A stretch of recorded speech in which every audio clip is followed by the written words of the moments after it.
প্রিয় দেশবাসী, আপনাদের সাথে একটা বিশেষ সংবাদ তাৎক্ষণিকভাবে শেয়ার করার প্রয়োজন অনুভব করছি। আমাদের প্রধান বিচারপতি কিছুক্ষণ আগে পদত্যাগ করেছেন। ওনার পদত্যাগপত্র ইতিমধ্যে আইন মন্ত্রণালয়ে এসে পৌঁছেছে।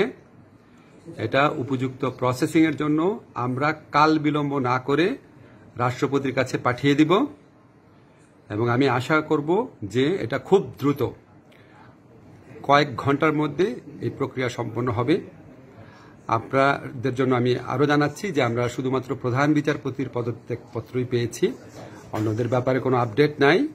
আপনারা সবাই শান্ত থাকবেন, দেশের সম্পদ নষ্ট করবেন না, সবাই শান্ত থাকবেন। ধন্যবাদ।